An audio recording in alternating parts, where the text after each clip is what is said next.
All right, it's Tony Monaco. We're here at the International Center at Arrow Hall and getting ready for an amazing performance from the #1 DJ in the world, Hardwell.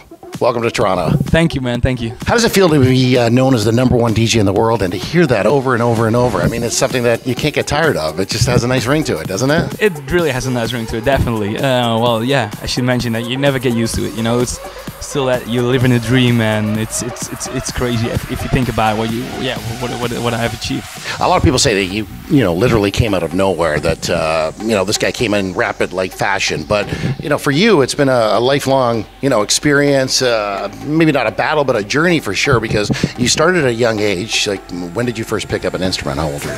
I was 4 years old when I started playing piano. I was, I think, 11, 12 years old when I discovered dance music, and I was 14 years old when I signed my first record deal in Holland.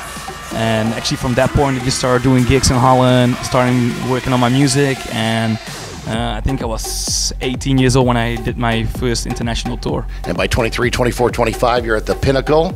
You're at the top of the mountain. You reached #1. But I guess the important thing is to try to stay at #1. Is that something that, for you, is a challenge that it keeps you motivated and inspired to continue to be #1? Because reaching that #1 position is amazing. It's an incredible accolade. But to stay there, and the people voted for you in 2013 and 2014, so that has to be pretty amazing for you. Yeah, that's really amazing. Well, I think it's always, as you mentioned, it's always hard that to stay on the top. To reach the top is quite not easy, but like to stay there is way harder. And I'm really happy that I've been voted now back-to-back #1, and we will see what's going to happen next year. You've had some incredible support. It's been well documented. You've talked about it. Tiesto's talked about it. He's definitely one of your inspirations.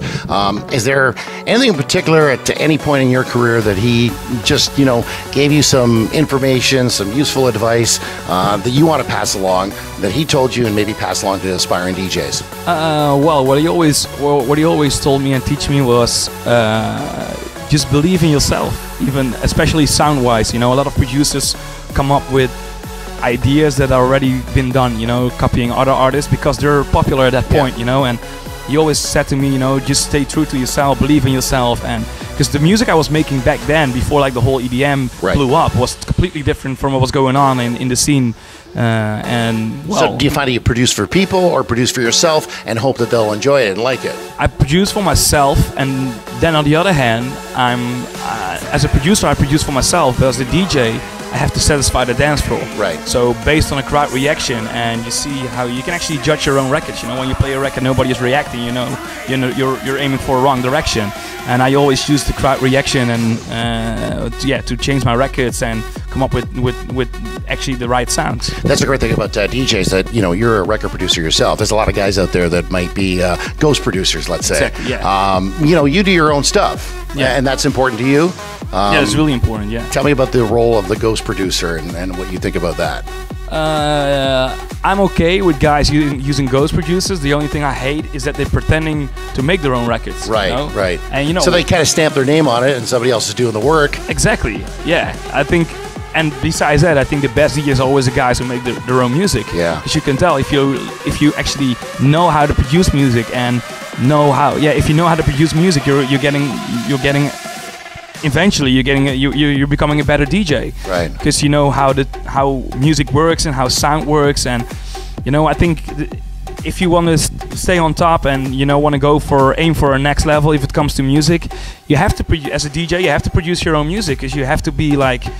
Every inspiration you get from the crowd, you have to translate that in your new song. Is there anything that you've ever done in the studio where you felt it's going to take off, it's going to be massive, but you didn't get a reaction? And the opposite, something that you produced that you didn't think it'd be that big, and then it just blew up?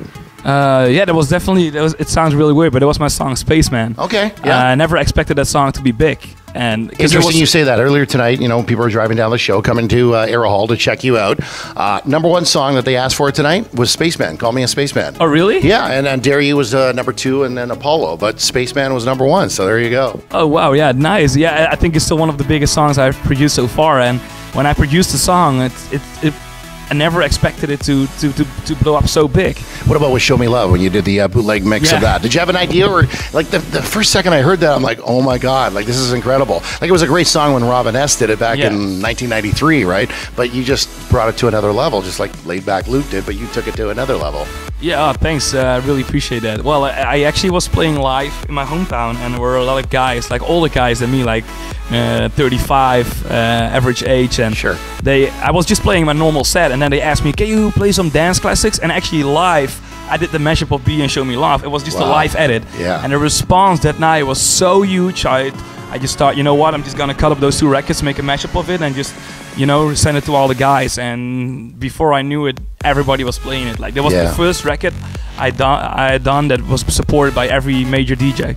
Will you do something like that again? Because you've kind of been steering away from that and doing your original productions, which is really cool. It's worked for you, but would you like to take something from the past and bring it back? Because it's cool too. There's a lot of people that never even heard of Robin S. Show Me Love. So, you know, it exposed her to a different audience by you doing that. Yeah, well, as you mentioned, I've been focusing more on my original productions, but actually the new track, the collaboration I'm working on with Danik, the new one, that's like a sample-based song from a 90s track. So. Okay. You want to tell me which one it is? Or not yet. Not yet, okay. New album coming out, United We Are, is that the title? Exactly, yeah. Okay, basically it's the whole dance music community being united, or what's the title of that? Because we need some unity in this city. We just elected a new mayor, and the slogan is One Toronto. So bringing everybody together and uniting people, is that kind of the same for dance music? Yeah, definitely. I think I always say dance music is the most universal language. When I'm on stage, no matter which country I am, no matter which culture, no matter which language they speak, everybody can sing along to the songs. And even if you play an instrumental song, you know, you can unite people. You can you feel the love, and even if you're coming by your own to a show, you can actually feel connected to the rest of the crowd because you're sharing the same passion and the same love for music, for dance music. So that's actually how I came up with the title. Our music director and afternoon show host, The Hammer, which you met, you've been at the radio station before, he wanted me to ask you what the definition of dance music is. And that may be something very simple or maybe complex, but to you, what is the definition of dance music? To me, the definition of dance music is, it's a lifestyle. Yeah. It's a lifestyle. I think the definition of dance music is, well, I think to me, it's my favorite music genre. It's something you have to feel. I still can remember the first time I heard a dance song, and it caught me right away. You know. Do you remember what the first track was that got you into this? Because I know, like, you know, people say that you got into becoming a DJ because of Tiesto, but what was that first one song? Is like, oh my God, just blew you away. The first song that actually caught me was Ferry Corsten's track under his alias System F, Out of the Blue. Yeah, I remember that track. Yeah, and definitely Marco V Simulated, and of course later on all the Tiesto tracks. Every track, Flight 643 is still one of my favorite tracks. And you got a collabo coming up with Tiesto? Oh, my album is going to be a new collab with Tiesto. Yes, another one. And when's the new album dropping? Sometime in the new year? No, it's actually dropping the 23rd of January. Okay, so that's definitely something that we're going to look forward to. We have supported you right from the beginning, so I want to thank you. You're wearing a hat right now. We can zoom in on that. It says, thank you. Home is here, Toronto. But, you know, I feel like I should be wearing a hat that says, thank you, Hardwell. Oh, thank you, man. And thanks for the amazing music that you produce. Thank you. I appreciate you taking some time out on Z1035.com, also on our YouTube channel, youtube.com/Z1035TV. Tony Monaco on Z1035, #1 DJ in the world. Never gets tired of hearing that, so keep voting for him, Hardwell.